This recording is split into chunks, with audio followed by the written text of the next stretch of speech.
No início da década de 1990, Quentin Tarantino e seu amigo Roger Avary tiveram uma ideia para um curta-metragem, mas logo perceberam que ninguém estaria disposto a produzi-lo. Inspirados pelo terror italiano As Três Máscaras do Terror, um filme antológico composto por 3 histórias distintas e dirigido por Mario Bava em 1963, eles decidiram escrever um longa-metragem em 3 partes. Cada roteirista ficou encarregado de escrever uma seção, com a terceira história sendo potencialmente escrita por outro cineasta. No entanto, essa terceira pessoa nunca surgiu, e coube a Tarantino, que escreveria uma trama sobre alguém que mata a esposa de um chefe do crime, a redigir outra história ele mesmo. Enquanto estava hospedado na casa de sua mãe, Tarantino passou 3 semanas e meia escrevendo, mas em vez de se concentrar na ideia que ele e Avary haviam idealizado, o cineasta começou a ter outras ideias. Segundo ele mesmo, o roteirista estava ouvindo um grupo de criminosos bizarros falando em seus ouvidos. Esses criminosos acabaram se tornando os protagonistas de uma história violenta sobre uma gangue de ladrões e uma tentativa fracassada de roubo de diamantes. Esse roteiro captou a atenção de Tarantino e o afastou do projeto com Avary. Segundo uma matéria da Vanity Fair publicada em 2013, uma fonte disse que o roteiro foi batizado em homenagem ao filme Au revoir les enfants, de Louis Malle de 1987, que Tarantino pronunciou jocosamente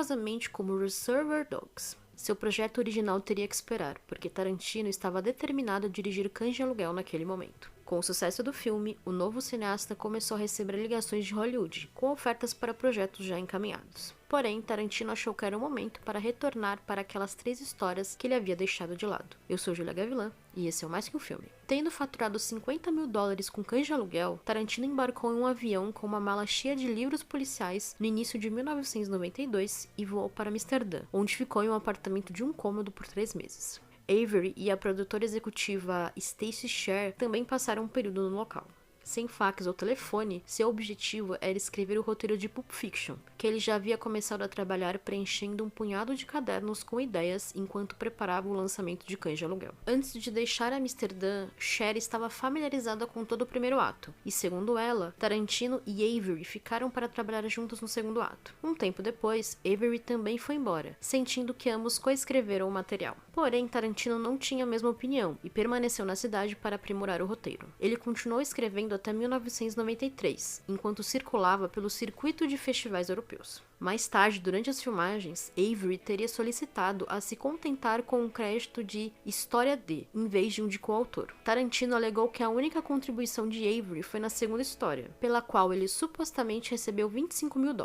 Supostamente, o roteirista não concordou com essa exigência, até que Tarantino ameaçou remover sua parte da história. Avary acabou concordando e recebeu uma parte dos lucros do filme, mas hoje afirma não se lembrar de nada disso. O enredo de Pulp Fiction acompanha 3 histórias policiais interligadas, ambientadas em uma comunidade periférica de Los Angeles. O objetivo de Tarantino era fazer da cidade um personagem importante para o filme, assim como Nova York e em filmes policiais ambientados na cidade. A partir daí, ele começou a pensar em todos os personagens se sobrepondo, com o protagonista de uma história, podendo ser um personagem secundário na segunda história e um coadjuvante na terceira. Tendo trabalhado em uma locadora de vídeos e sendo um consumidor ávido de filmes, Tarantino deliberadamente se baseou em 3 clichês que eram extremamente comuns nas adaptações cinematográficas de histórias publicadas em revistas pulp nas décadas de 1920 e 1930. O primeiro clichê é um criminoso que leva a mulher do chefe para sair e precisa mantê-la em segurança. O segundo é um boxeador que deveria vencer uma luta e não vence. E o terceiro é um criminoso que experimenta uma epifania após escapar milagrosamente da morte durante o trabalho. Sua ideia era usar formas antigas de contar histórias literárias e fazer propositalmente com que tudo dê errado nos enredos. Parte do truque era pegar os personagens desse tipo de história e aplicar algumas regras da vida real e ver como eles se desenvolvem. Tarantino também usou um dispositivo de enredo clássico de filmes de suspense, conhecido como MacGuffin, termo criado pelo roteirista inglês Angus MacPhail e adotado por Alfred Hitchcock, é usado para se referir a um objeto ou evento necessário ao enredo e à motivação dos personagens, muitas vezes com pouca ou nenhuma explicação narrativa. No caso do terceiro enredo, a mala que pertence a Marcellus Wallace é um MacGuffin. Embora dê para ver o brilho sobrenatural quando a mala é aberta, cortesia de 2 pilhas e uma lâmpada, nunca descobrimos realmente o que há nela e acaba não tendo importância alguma.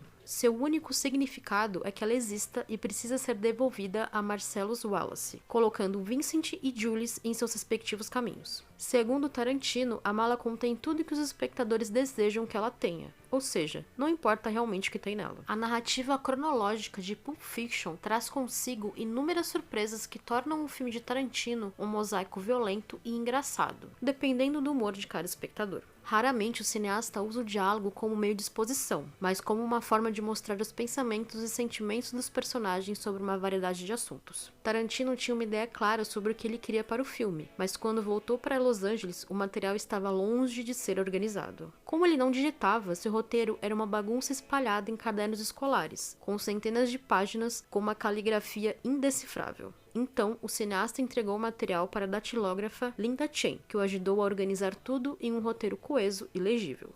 Mais tarde, Chen contou que ela estava em casa dormindo quando Tarantino ligou perguntando se ela queria jantar, e começou a ler uma história maluca com 3 enredos cheios de criminosos. Segundo ela, a letra do cineasta era tão indecifrável e seus pensamentos tão confusos que o que deveria levar 2 semanas levou 3 meses para ser concluído. Tarantino também escrevia frequentemente as palavras como elas soavam e não necessariamente como elas eram escritas, o que dificultou ainda mais o trabalho. Chen é oficialmente listada nos créditos do filme como fotógrafa de unidade, porque ela estava no set todos os dias tirando fotos publicitárias do filme. Tarantino e o produtor Lawrence Bender, um ex-dançarino de tango com quem o cineasta trabalhou em Cães de Aluguel, levaram um roteiro para a Jersey Filmes, produtora de Danny DeVito, fundada em 1992. Na época, a Jersey Filmes havia tentado sem sucesso contratar Tarantino para outro projeto. Um acordo de desenvolvimento no valor de $1 milhão foi fechado, dando a Band Apart, produtora recém-formada por Bender e Tarantino, financiamento inicial e instalações de escritório. A Jersey Filmes recebeu uma parte do projeto e o direito de vender o roteiro para um estúdio. A produtora tinha um acordo de distribuição e de first look com a Columbia TriStar, que concedia ao estúdio o direito de preferência, tanto de recusa quanto de oferta de uma produção. Geralmente, a cláusula exige uma taxa ou um valor que cubra um tempo específico, algo que a TriStar pagou a Tarantino. DeVito enviou o material para o então presidente da TriStar, Mike Medavoy. Na época, Medavoy havia participado de um fim de semana de debates na Casa Branca sobre a quantidade de violência na tela e como Hollywood deveria lidar com isso. Segundo Medavoy, ele gostou do roteiro, mas a quantidade de violência tornou o material impossível de filmar por acreditar que geraria uma reação negativa. Não ajudou o fato do roteiro ter demorado horrores para ser completamente finalizado. O roteiro acabou sendo adquirido pela Miramax, sendo o primeiro projeto aprovado após a Disney ter adquirido o estúdio, que hoje é uma joint venture entre Paramount e a Bain Media Group. Quando a equipe de produção começou a enviar o roteiro para os atores, dizem que o material ia com um bilhete que dizia: "Se você mostrar isso a alguém, 2 caras da Jersey virão e quebrarão suas pernas." Na época, a carreira de John Travolta estava em baixa. Marcada por uma série de filmes comerciais, mas criativamente sufocantes, sua carreira parecia irrecuperável. Então, quando lhe disseram que Tarantino queria se encontrar com ele, o ator foi até a casa do cineasta para vê-lo. E, curiosamente, era o mesmo apartamento que Travolta morou quando se mudou para Hollywood. A dupla conversou até o amanhecer, e o cineasta disse ao ator que tinha 2 filmes em mente para ele. Um era sobre vampiros, chamado Um Drink no Inferno, e o outro era Pulp Fiction. Travolta respondeu que não era fã de vampiros, então aceitou a segunda opção, apesar de ficar preocupado em interpretar um viciado em drogas. Ele consultou seu agente, seus amigos e sua esposa Kelly Preston, e todos o incentivaram a fazer o filme. Para se preparar para o papel, Travolta decidiu passar um tempo com um viciado em heroína em recuperação chamado Craig Hamann, e uma pessoa em situação de rua que também usava droga. Hamann havia sido contratado por Tarantino para garantir que tudo que envolvesse drogas no filme parecesse autêntico. Foi ele que instruiu Travolta sobre como simular a sensação ao usar heroína. Beba o máximo de tequila que puder e se deite em uma piscina ou banheira com água morna. Curiosamente, Samuel L. Jackson quase perdeu o papel de Jules após a audição. Como o ator foi orientado de que o papel já era dele, Jackson chegou no teste relaxado e apenas leu suas falas. No entanto, a equipe se surpreendeu com a audição de Paul Calderon, e Bender precisou avisar o agente de Jackson que talvez eles precisassem considerar outro ator para o papel. O agente insistiu que o ator voltaria e faria outro teste, algo que deixou Jackson com muita raiva, porque ele precisou voar de Nova York para Los Angeles apenas para fazer um novo teste. Cansado e com fome, a irritação de Jackson aumentou quando um produtor o saudou o elogiando, achando que ele era Lawrence Fishburne. Quando ele entrou na sala para o teste, Jackson estava comendo um hambúrguer e bebendo um milkshake, olhando com uma expressão de raiva para o produtor Richard Glaston, Bender e Tarantino. Ali, ele deu um show de atuação no puro ódio. Bruce Willis era o único ali com uma carreira em alta e sem preocupações. Tarantino foi apresentado a ele por Harvey Keitel, que desempenhou um papel crucial na produção de Cães de Aluguel. Bender e Tarantino foram participar de uma festa na casa de Keitel, em Malibu, onde descobriram que Willis conseguia recitar praticamente o filme inteiro de Cães de Aluguel. Após uma conversa, diretor e ator deram um passeio na praia, onde Willis contou que leu o roteiro de Pulp Fiction e expressou interesse em interpretar Vincent ou Jules. O cineasta o encorajou a ler o roteiro novamente, com o personagem de Butch em mente. No dia seguinte, o ator ligou para Tarantino e aceitou o trabalho. O fato dele ser um astro rentável deu legitimidade ao filme, e nas palavras de Tarantino, colaborou para impulsionar o interesse do público.